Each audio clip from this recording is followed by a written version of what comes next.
Napagsumpaan natin dalawa na kahit na anong mangyari di magkakahiwalay. Lahat na pwedeng humadlang sabi natin na harapin at walang sino man sa atin na bibitaw ng kamay. Oo, walang bibitaw, ako'y magsisilbing alalay para sa babaeng tinaguri ang anghel. Vincent Vanessa, iyong lingkod sa buhay mo, handang pumapel. Teka muna, unang-una sa lahat, pwede mo ba ito mapakinggan? Yam, Joyce, Dinoy, pahiram ng oras, pwede mo ba ako pagbigyan? Pwede ba kita na maabala dahil sa mga kaganapan, malapit na kong malito. Umaapaw ang ligaya na hindi ko maipaliwanag. Bakit ganito? Sino ba naman ang hindi matatamaan kung inaangkin mo na ganda ay bilang panlabas? O di ba napakaswerte ko kasi ang bait mo kahit madalas man kitang pinipikon at inaaway, di mo pa rin ako nilalayuan. Ugali ko kahit di mo maintindihan ay di mo pa rin ako nagawa maglaruan. Cause you are the one that I love, you and me forever I believe. Wow, English yun ah. Ay? Hanip pre, English yun, ano ba nakain ko? Bakit ako kinilig? Just relax habang pinapakinggan mo ang awitin na ito na pinagpuyatan gawin. Oo, pinagpuyatan ko pero okay lang naman kaya padahan-dahan mo to damahin. Yan kasi, napaibig mo ako kaya hindi ko magawa na pigilan aking damdamin. Chill ka lang, hayaan mo ako naharanahin ka habang sa loobin mo ay inaamin. Teka muna, saan nga ba ako magsisimula sa dami-dami na mga pwedeng sabihin? Di ko pa alam, ang alam ko lang naman kasi mahal na kita, sino ba na pagsisihin? Iniisip ka palagi, gusto kita makasama, nais ko na makayakap ka at maabot. Ngunit parang imposible kasi di ko nga masabi sa'yo ng harap-harapan. Lagot.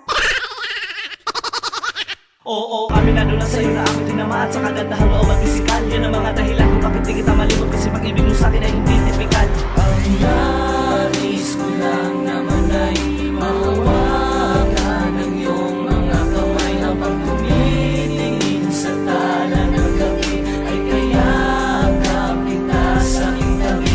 Ang nais ko lang naman ay walang hangganan kitang makasabay di magsasawang sabihin tungkoli na mahal kita, mahal na mahal. Ilang beses ko na rin napatunayan na ikaw lang sapat na.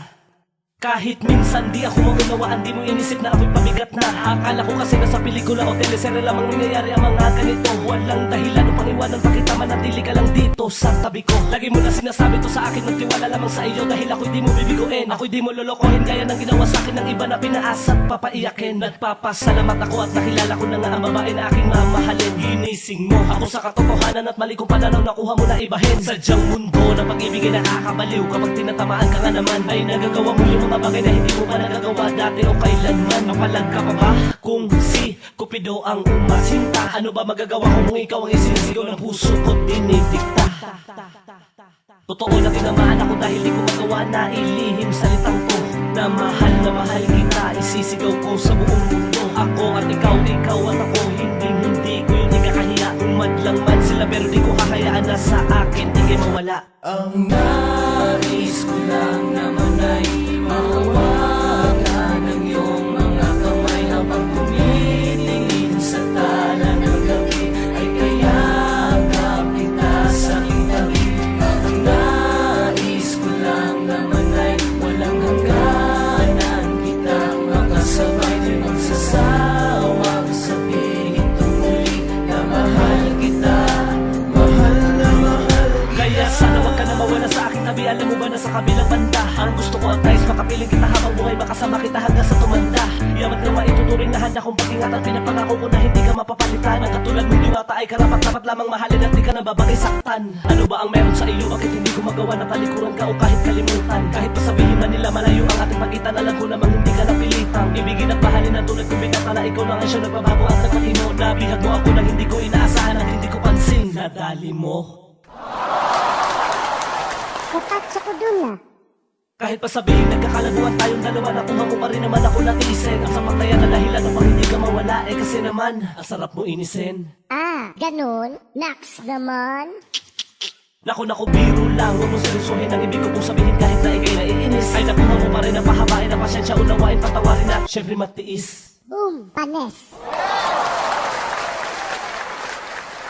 Labis-labis ang aking mga ninais, ang gusto ko lang naman maihatid kita doon sa altar at bigkasin ang ating mga labi na ikaw lang at ako at walang sino mang makakahadlang. Ngayon ko malamang sasabihin ko, gusto mo ba malaman kung ano ang hinahanap ko? Gusto ko lang naman sana na ikaw na ang maging ina ng mga anak ko. Ang nais ko lang naman ay mahawakan ng iyong mga kamay habang tumitingin sa tala ng gabi ay kayakap kita sa aking tabi. Ang nais ko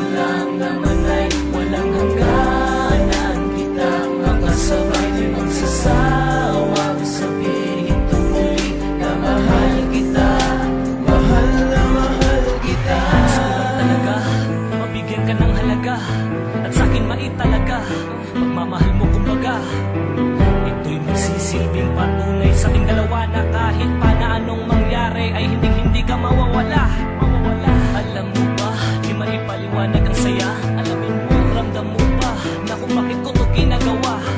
Nang sa ganun ma, ipadama ko naman na hindi pa ubos ang lalaking matitino sa mundong